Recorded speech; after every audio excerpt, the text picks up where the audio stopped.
The future. Frank Weld lives alone in a country house suffering from worsening mental disorders. At night, he entertains himself by robbing his own home. One day, he tidies up the house a bit and prepares to eat, but the milk has already soured, so he heads to the couch without having breakfast. Frank is dozing off when his daughter Madison calls from a distant foreign country, but the connection breaks.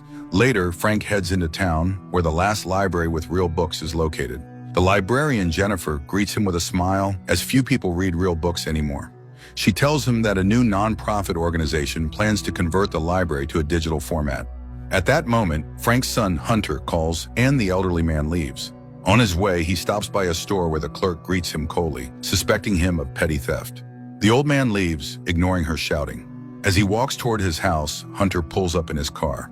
Concerned about his father's condition, Hunter visits every 10 days, even though he lives far away. Hunter is horrified by the mess in the house and admits he would prefer to place his father in a facility where he would be well cared for, but Frank refuses to leave his home. Then Hunter reveals a robot assistant he has bought to help his elderly father. Frank isn't happy with the gift, as he's always been against automation. However, Hunter turns on the robot and instructs it to clean the house and prepare lunch. The machine gets to work, and soon the pair are seated at the table.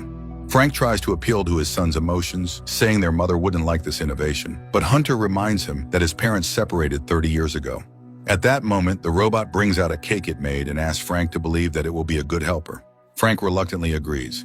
The next day, the robot cleans the house and begins enforcing a daily schedule it has devised for Frank. Now it prepares healthy meals for the old man and comes up with activities, like working in the garden. The robot shaves Frank and takes him for a walk. When Frank tries to argue that he doesn't need a helper, the robot informs him that if Frank refuses, its memory will be wiped and it will be sent to storage. This makes Frank reconsider. One day they go to the library, but Frank asks the robot to wait outside. Inside, Jennifer introduces Frank to Jake, the new library owner, and shows him the cabinet holding old books that will soon be discarded. Meanwhile, outside, a group of boys starts bothering the robot, and when Frank comes out, he suggests that the robot scare the bullies next time by saying it has a self-destruct program and starting a countdown. On their way home, Frank and his robot stop by the store where Frank steals another figurine, but the clerk catches him and demands to see his pockets. Frank manages to put the stolen item back, and the clerk lets him go. However, later, Frank is surprised to find the figurine in the robot's bag. It turns out the robot saw what happened and decided that Frank needed the item more. Frank explains the concept of theft to the robot and begins teaching it how to pick locks, revealing that he has served 2 prison terms for this skill. Frank specialized in stealing jewelry because, as he says, insurance companies are the ones that suffer the most. Seeing that the robot handles the task perfectly, Frank realizes they have new opportunities. The pair head to the library where Frank shows the robot the locations of the security cameras. He then introduces the robot to Jennifer, who invites him to a party celebrating the library's conversion to digital format. When they return home, Frank tells the robot that they will commit a robbery that night. At that moment, Hunter calls, tired of Madison's constant complaints and her insistence that her brother take the robot back. But now Frank doesn't want to give up his new partner. That night, the criminal duo head to the library and steal an antique edition of Don Quixote. But Frank doesn't notice that he's left his glasses on the table. At home, as Frank examines the book, he recalls how Hunter once asked him to teach him the art of theft. The old man reminisces about his children's antics, but his memories are jumbled. He deeply regrets not paying more attention to them. The next morning, Madison calls, surprised that Frank is so accepting of the robot. She gets upset when Frank mentions that her brother at least did something for him. In the evening, Frank goes to the party with Jennifer at the library, which will now serve as a community center. Jennifer tells him about the nighttime theft and that Jake suspects the thieves are after the library's new sponsors.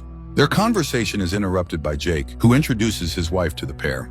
He takes Jennifer away for a chat, leaving Frank alone. Frank starts eyeing the women's jewelry, especially the necklace worn by Jake's wife. But Jake approaches the old man, admitting he knows about Frank's criminal past and about the glasses found at the scene. Jake asks Frank not to come back again. Jennifer returns, and Frank suddenly confesses that he thinks Jake is a fraud, but she doesn't understand what he's talking about. Back at home, Frank asks the robot to turn on its visual memory, and as he examines Jake's wife's jewelry, he realizes it's extremely valuable.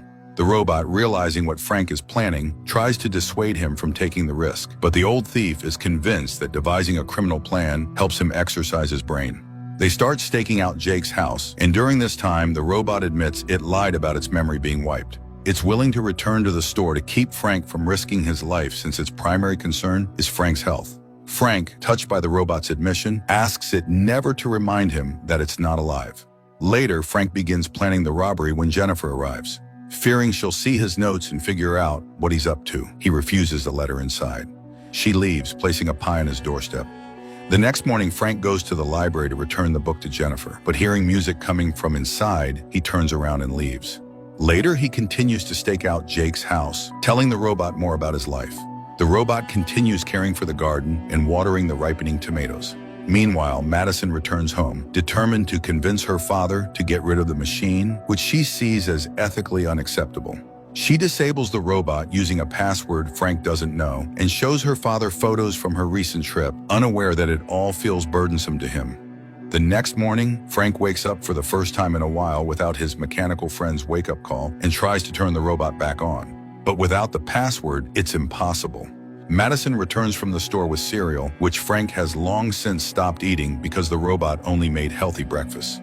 Watching Jake's house alone no longer brings him any pleasure.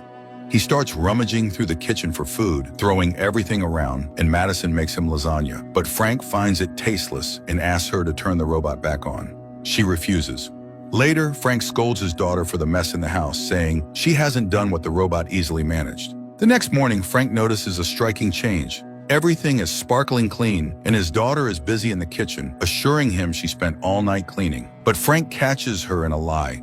She simply turned the robot back on. Frank is outraged, saying the robot isn't a servant.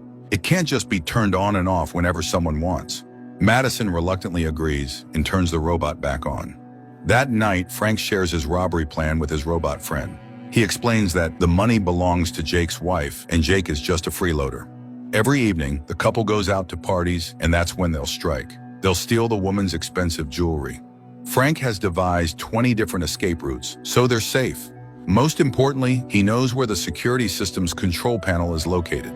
At night, the man and the robot break into Jake's house, making their way to the safe. The robot, being much stronger and faster than Frank, cracks the safe, calculating millions of possible combinations. The criminal pair pull off the heist, and although the homeowners return earlier than expected, they manage to escape. But back home, Frank suddenly realizes that the stolen jewelry is too recognizable, and it won't be easy to sell it. He decides to hide it for the time being. The next morning, the robot serves Frank and Madison cocktails when the sheriff arrives with Jake, who is convinced that his neighbor is behind the theft. The sheriff, aware of Frank's criminal past, insists on searching the house, but Madison is baffled, saying she can vouch for her father's innocence. Later, Madison bids farewell to her father, who gives her a pair of expensive earrings that he's had for a long time, advising her to sell them far from here. Madison leaves, admitting her brother was right about the robot. At that moment, Frank notices a van surveilling his house. He recalls the sheriff entering his home, which means the house could be bugged. He turns up the TV's volume and wonders where to hide the stolen goods. First, he burns all his robbery plans in the fireplace. Then the robot reminds him about its memory, saying the police can review it. The robot asks Frank to erase its memory, but Frank can't bring himself to do it. Desperate for a solution, Frank asks the robot to call Hunter and tell him that Frank is dying. Alarmed by the message, Hunter rushes to his father's house and finds him in bed. Hunter tries to get Frank to go to the hospital, but Frank suddenly confesses that he's been a bad father and asks for his son's forgiveness. He begs Hunter to hide his briefcase without looking inside. Hunter places the briefcase in his car's trunk, but as soon as he drives away, the sheriff emerges from the van and stops him. When they open the briefcase, they find only useless porcelain figurines. The sheriff tells Hunter about the robbery next door, but the son doesn't understand why his father is being accused since he's ill. Just then, Frank casually walks out onto the porch, enraging his son, who had raced over in a panic. Jake remembers they can check the robot's memory to uncover the truth. The police surround the robot, but it suddenly announces that the self-destruct system has been activated and begins a countdown. Seeing Frank make a break for it, the police rush outside. Frank starts Hunter's car and drives away with his friend. Along the way, the robot again asks Frank to erase its memory to avoid any trouble. The pair head to the library, and as Frank talks to Jennifer about the recent events, he notices photos of his children on the wall. Then he spots a photo of himself with Jennifer and suddenly realizes that she is his wife, whom he forgot due to his illness. Frank and the robot return home, sneaking inside before the police station outside notice them. Once again, the robot asks Frank to erase its memory, saying that with a fresh start, they can plan a new heist. Hearing this argument, Frank finally agrees and shuts the robot down. Sometime later, Frank ends up in an adult daycare facility as his dementia progresses and he can remember very little. His family visits him, and the old man is happy to feel their love and care. As they say goodbye, he slips Hunter a note hinting that the stolen jewelry is buried under the tomatoes in the garden the robot created. The film wasn't a big success or widely popular, but it's worth watching as it addresses many issues related to aging, family values, and growing old. The unexpected genre, a sci-fi melodrama, should appeal to those seeking something new and unexplored.